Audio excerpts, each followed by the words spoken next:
What makes a great family SUV? Well, it's got to nail all the sensible stuff. It needs to be practical, Frugal, safe, and generally a great all-rounder. and for millions of people, the Volkswagen Tiguan has ticked all of those boxes. Globally, it's VW's biggest selling car, and this is the latest version of it.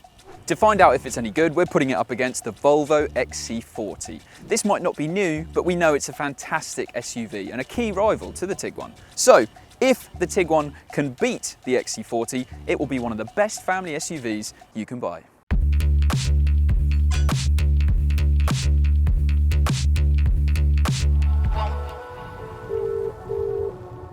So Will, how are we going to conduct this test? Well, we're going to be doing a journey that's pretty typical of these types of cars, really. So we're going to be starting off in town, where apparently 75% of SUV drivers actually live. And then we're going to be driving out to the countryside for the day. So we're going to be driving these cars in lots of different types of environment. We're also going to be comparing their interiors, finding out how practical they are. And then at the end, we're going to crunch all of the numbers and find out which is the better buy. Sounds good. First, let's get a coffee and find out more about these cars.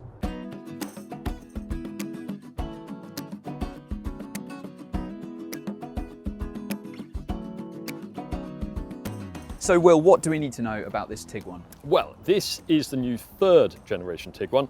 And although it is an electric, it is still massively important for Volkswagen because of how many they sell. So 500,000 of these were registered worldwide last year. It isn't completely new, so it's built on the same MQB architecture as the second generation Tiguan, but it's a little bit bigger, has a new interior. I'll show you that more later on. And I'd say it looks pretty different on the outside as well. It starts at just over £34,000, and when it comes to engines, there are two 1.5 petrols. There's a 2-litre diesel and there's a plug-in hybrid as well. If you want the plug-in hybrid and you want a high trim level, then you'll be spending around £45,000, which is obviously quite a lot of money for a family SUV. This, though, is fairly low down the range. So it's a 1.5 TSI 150 mild hybrid petrol, and it's in life trim. So that's one rung off the bottom. And if you want this car, before any options, it will cost you £36,000, 720. Okay. How about your XC40? Well, this is very new. This isn't. The XC40's been around since 2018, and at that time we named it our car of the year.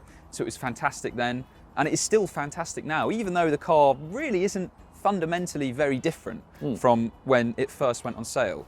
But the engine lineup is different. So now you can't get any diesels, you can't get a plug-in hybrid. Instead, the lineup is made up of two 2-litre petrol engines. There's a B3 and a B4. They're mild hybrids. When it comes to pricing, this is a bit more expensive than the Tiguan. It starts around £36,500, and the most expensive version is more than £46,000. This one here is roughly in the middle of the lineup. So it's the entry-level B3 petrol engine, and it's in mid-spec plus trim. And this car, before options, costs £39,445. So it is a bit more expensive than the Tiguan, but is it worth the extra? Only one way to find out. Let's go.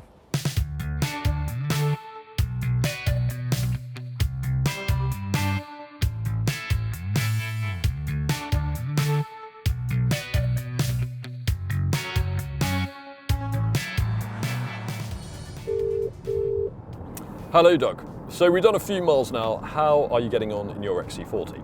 This is still a very nice car. We've obviously driven it lots over the years. We've done lots of miles in it, and getting in it now, it's just as impressive now as when we first drove this thing. Really comfortable ride on the motorway. Bit of road noise in here, but still generally calm inside. Really like this interior and the driving position as well. So feeling quite pleased to be in this, to be honest. What about the Tiguan though? Well, yeah, it's a really strong car, the XC40. We know that, so this Tiguan is going to have to really impress to win this matchup. And first impressions are not bad. I would say, although we haven't driven the cars back to back yet, that ride comfort perhaps isn't quite as good. On the motorway, it's been tripping up over a few expansion joints, and there is some road noise as well. But I'm loving the fact that there are not touch-sensitive haptic steering wheel buttons like there are on most other VWs these days, so that is a good thing.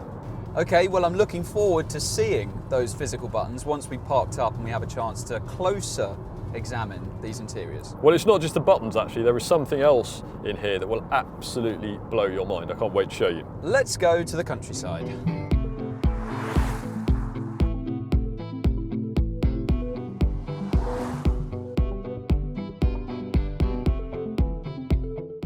Right, let's remind ourselves what this XC40 interior is like. And to be honest, it's really, really impressive in pretty much every department. So material quality, very, very good. The build quality, the nuts and bolts of the thing, also very impressive. And you don't have to go for the most expensive version of this car to get a really nice interior, because yes, in the higher trim levels, things like the finish on the dashboard here, some of the materials around the center console do change. This car's also got some optional upholstery as well. But even if you go for the most basic XC40, you get a fantastic interior. Yeah, I agree. Some of these controls here, this volume knob feels really nicely weighted. These air vents up as here, well. reminds me a bit of a Bentley. Very, very good quality throughout. The touchscreen infotainment system isn't a main strength of this car. It's this 9-inch screen, everything gets it, and it has this portrait layout. It's reasonably responsive, but some of the icons are a bit small, and it's a real shame that you've got the climate controls on the touchscreen itself rather than having separate physical controls for it. Yeah, I agree. The screen is quite small by modern standards, isn't it? Yeah, and they try and pack a lot into it, and it can be quite difficult to hit these things on the move. But still, the quality in here is great. Even practicality is very impressive as well, because you've got a lot of cubbies. You've got a bin. You do have a bin under that this you can armrest. actually Look at remove. that. You can, and put it in the bin. And put it in the bin, which Perfect. you may well do. So, all things considered, this is a very tough interior to beat in the family SUV class. What's the Tiguan like? Well, I will show you now. Right, so here we are now in the new Tiguan. Is this new interior very different from the old car? Looks-wise, I think it definitely is. So you've got a gear selector behind the steering wheel here, very similar to what you had on Volkswagen's electric ID cars. And you've also got a new infotainment system. Okay. So Volkswagen has had a lot of criticism about its infotainment system. It's been quite clunky. This is an improvement though. So you get a 12.9-inch screen as standard. And graphics-wise, it's quite good. It can be a little bit jerky to swipe a bit slow, between screens, but definitely better than the system that was on the ID3. You've got some shortcut buttons up the top there. Because the gear selector's up there, so it frees up all this space on the centre console for a rotary dial, which is fantastic, because then it must be able to control all sorts of functions on the infotainment system, like BMW's iDrive. I wanted to save this one because this is the thing that will blow your mind. Okay. Because what it can do is control some aspects of the infotainment system. Brilliant. It can adjust the volume, Okay. but that's not all. Because if you press it down, then you can also adjust the driving mode. So Right. And then you can hop between different menus, zoom in and out of the map, and you can't do that. right. So- Okay. So it's a massive volume knob. That also is a driving control mode function. Okay. So that is not useful really in any way. It has limited use, and to be honest, it does feel like Volkswagen was fed up with the criticism that it had about its infotainment systems and not having physical controls. It was too far down the road to do anything major about it, so it went, well, let's use a bit of space on the centre console to have a rotary controller. It's limited in its use, to be honest, but as a volume knob, 10 out of 10. it's okay. And as I mentioned, unlike the haptic controls that you've had on a lot of Volkswagen products, we've been very critical of those because you can accidentally hit things while you're driving, and then when you do want to press them, you're not always sure if you press the right button. You've now got good old-fashioned buttons, and I think that's a good thing. Brilliant. So VW's gone back It has. to having physical buttons. But sometimes the original ideas were the best. Yeah, absolutely. So infotainment. I would say infotainment system overall pretty similar. Quality though is not quite up there. It's not bad in here. So you do have quite a lot of soft touch materials. You've got some faux leather down here on the dashboard with some faux stitching as well.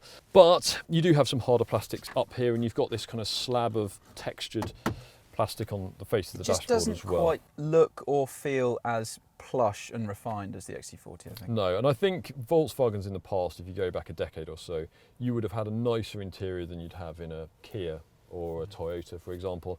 And now that's not really the case. So it's not a bad interior, it's not a cheap feeling interior, but it's not class leading. And although the materials in the front here are pretty nice, they're not so great in the back. I'll show you that now. Okay.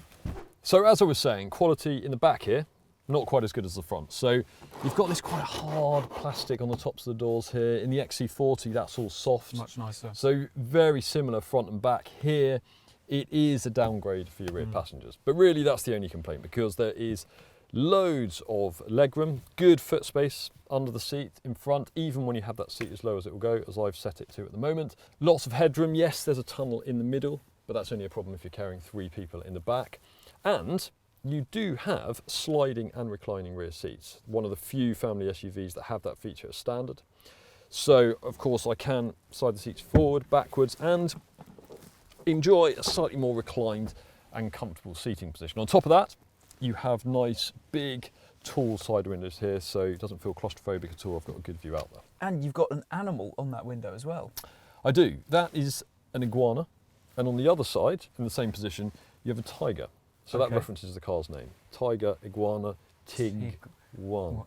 Right, I get it. Okay. So brilliant. Yeah, fantastic. So now we're back in the XC40. The driver's seat is in your driving position. You are now sat in the back. It's clear that we're dealing with 2 pretty practical cars.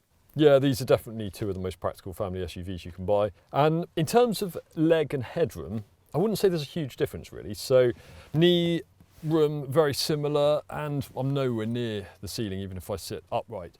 Overall though, this doesn't have quite as comfortable seating position as the Tiguan. So the seat base is a little bit shorter, under thigh support's not quite as good, and the floor's higher, so my knees are pushed up a little bit more.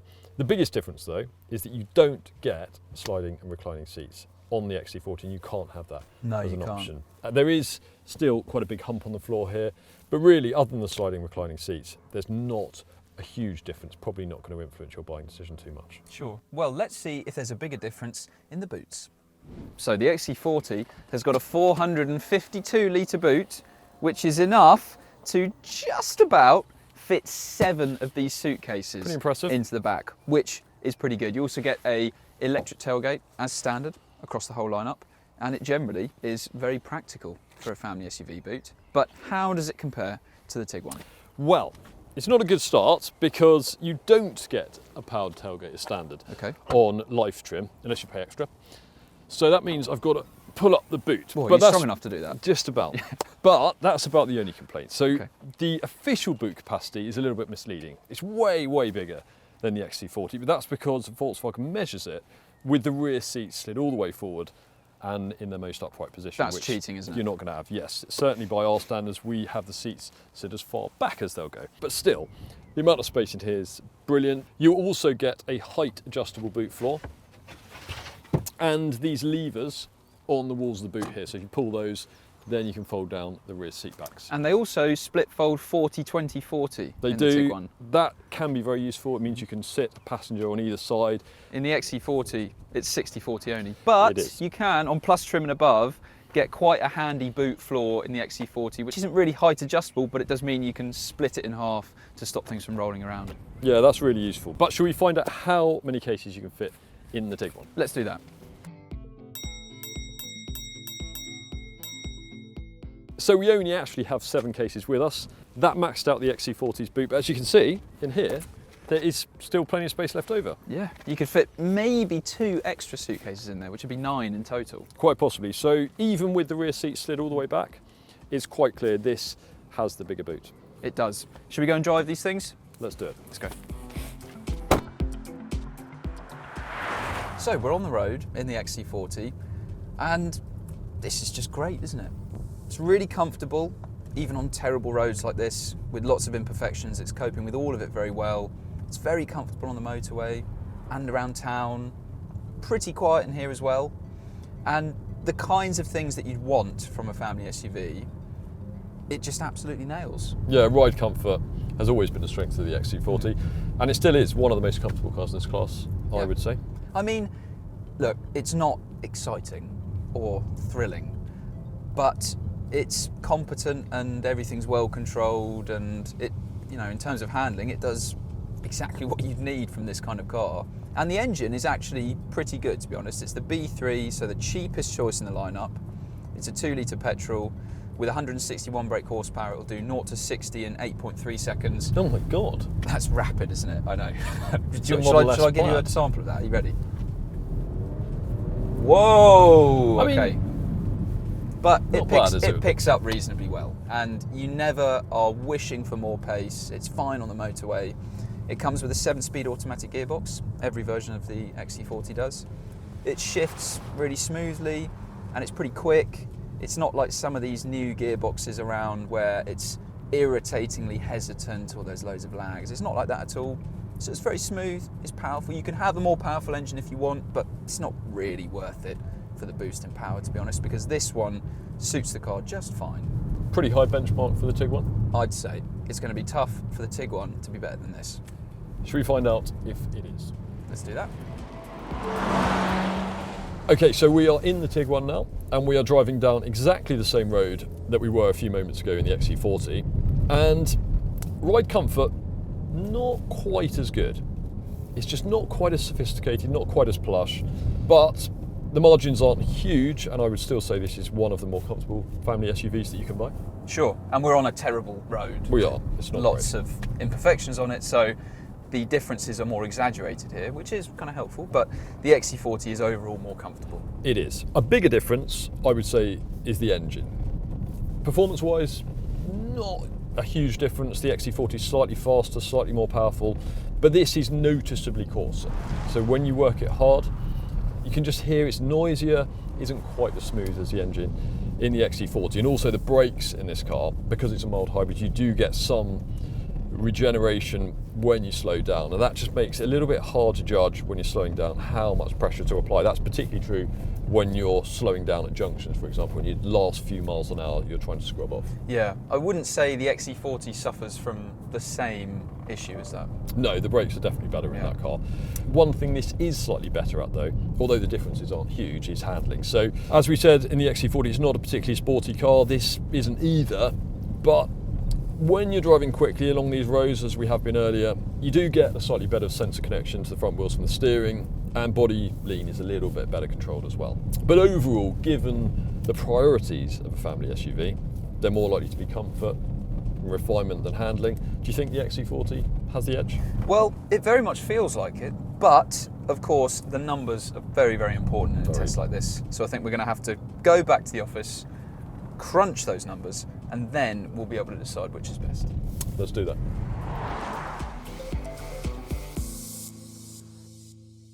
So after filming, we put these cars through our full group test at our testing facility to get even more data and really find out exactly what they are like. And to pick a winner now, we're going to run through each area that we tested and give a star rating out of 5. So 5 is brilliant, 1 is terrible. And the star ratings aren't just how the cars compare with one another, but also how they compare with the wider family SUV class as well. So we're going to start with performance.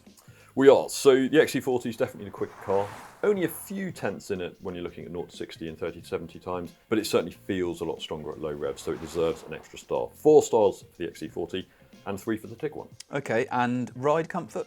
Ride is another win for the XC40, so it's one of the most comfortable family SUVs. 5 stars, very smooth on all types of road really. The Tiguan, not a bad riding car, but a little bit more unsettled, so that gets 4 stars. Okay, and for handling, I mean really neither one is exciting, neither one's terrible. Perhaps the Tiguan is slightly better in terms of the steering and in terms of slightly better body control, but not enough to have a star between them. They're both fine. There is a more noticeable gap when it comes to refinement though, so we conducted our own noise tests on both cars with a decibel meter, and that showed that the XC40 was quite a bit quieter at 70 miles an hour, but there is still a reasonable amount of road noise by class standards. So that gets 4 stars and the Tiguan gets 3. Okay, moving into the interiors now. The XC40's got a brilliant driving position. In fact, the only thing really that is frustrating with it is the fact that you've got the climate controls on the touchscreen. That's a bit small and fiddly and difficult to use while you're driving. Of course, it would be better if you had physical controls. But you can make the same complaint of the Tiguan, and fundamentally it's just not quite as comfortable as the XC40. Okay, so visibility. That is better in the Tiguan. It's fundamentally an easier car to see out of. The XC40, when you're looking back over the shoulder, has got quite chunky rear pillars and a rising window line that gets in the way. So that means it gets 3 stars for visibility and the Tiguan gets 4. Okay, now infotainment. The Tiguan is actually the winner here, and it's 1 star better than the Volvo, which might be a bit of a shock because VW infotainment systems have had a lot of flack recently. They really haven't been very good, but we've definitely seen a step up in quality and usability in them, and the Tiguan is an example of that. Still not brilliant, neither system is fantastic, but it beats the XC40, which has got quite a small screen. The icons are a bit small as well, so the Tiguan wins that battle. Now, interior quality. So the XC40 has always had a really nice interior, loads of soft touch plastics, plush materials, and it's still one of the best cars in the class. So it beats the Tiguan overall. The XC40 gets 5 stars for interior quality. The Tiguan gets 4. Not bad at all, but particularly when you go to the rear seat area, you will notice more hard and scratchy plastics. The XC40 is more consistent front to rear. And it's amazing that the XC40 has been on sale for more than 6 years now, hasn't it? And the interior hasn't really fundamentally changed, but it's still brilliant even today. Absolutely, it is. Okay, talking about practicality now. Space up front in both cars, difficult to split them, they're both fine. You'd have to be absolutely enormous to feel cramped. In the rear seats, they're also pretty close. So in terms of the actual overall room available, you're going to be comfortable sat in the back of either car, really. But the Tiguan does get those sliding and reclining rear seats. That gives you some extra versatility. And also the Tiguan has a bigger boot. So as we saw earlier on, it got 9 cases below the parcel shelf. That is really good by family SUV standards. The XC40, not bad at all, but 7 cases. So the Tiguan for boot space definitely deserves an extra star. Okay, so moving on to costs now. And first, how much did our trip cost us in fuel? Well, we did about 92 miles on this fuel test, and in the XC40 I needed 11.21 litres of petrol. So that meant I averaged 37.3 miles per gallon, and it cost me £16.45. What about the Tiguan? Okay, so in the Tiguan, I used less fuel. I only used 10.15 litres, and that worked out to an average of 41.2 mpg at a cost of £14.80. Okay, so the Tiguan is more fuel efficient. Your fuel bills will be cheaper in that car, and it's also cheaper to buy outright in cash as well. So in fact, if you are buying in cash, then over 3 years, if you factor in what you paid at the start, the depreciation, the fuel bills, servicing, insurance, all of those things, the Tiguan's about £4,000 cheaper than the XC40, which is pretty significant. But things are very different if you're buying on a monthly PCP finance deal, because Volvo's got some very good offers on those deals at the minute. So if you sign up for a 3-year deal, put £3,600 down as a deposit, and you do 10,000 miles a year, the XC40 is actually almost £100 cheaper a month than the Tiguan. So it completely flips on its head if you're buying monthly. Well, that is a huge difference, particularly when you consider that the XC40 is better equipped. So as we mentioned earlier, it gets a powered tailgate, the Tiguan doesn't. It also gets heated rear seats, not just heated seats in the front, a heated steering wheel, keyless entry, and an electric driver's seat. The only thing you don't get is adaptive cruise control. You do get that on the Tiguan, but overall, for equipment, the XC40 definitely deserves an extra star. Okay, final couple of sections now. So in terms of reliability, the XC40 has been around for quite a few years now. We've got a lot of data on it, and it's not had the most amazing reliability record, to be honest, but it's also not among the least reliable family SUVs out there. So in our latest reliability survey, it finished 22nd out of 34 cars in the family SUV class, so not particularly great. The Tiguan is obviously too new for us to have any specific data for it overall, but VW on a manufacturer level doesn't have a particularly amazing record for reliability. So it finished overall in the bottom half of our latest reliability survey. Both cars do get a 3-year, 60,000 mile warranty, which is pretty standard. Okay, so last but not least, safety. Now, the XC40 was tested by Euro NCAP back in 2018, a long time ago, and since then the tests have got quite a lot tougher. So it did very well back then, but it's difficult to compare that to the tests of the latest cars. You do get a lot of safety kit with the XC40, you do with the Tiguan too, but the Tiguan doesn't have a Euro NCAP rating at all at the moment, so that will be coming in the next few months. So at the moment we can't give it 5 stars, and that means both cars get 4 stars for safety. Okay, so the upshot of all of that is that the Tiguan is slightly more practical, and it's also cheaper as a cash buy, but the XC40 is one of the most comfortable family SUVs around. It's got a higher quality interior, you get more standard equipment, and it's pretty significantly cheaper on a PCP finance deal as well. So overall, the Tiguan is a very good 4-star family SUV, but the XC40 is a 5-star car, which is pretty remarkable considering that it's been on sale for a very long time and it's had lots of new competitors to contend with, but it is still an excellent family SUV and the winner of this test. It's brilliant. So thank you very much for watching this review. If you want to see another one, then click up there. And if you want a great deal on your next car, on an XC40 or a Tiguan, click on that link to go to whatcar.com.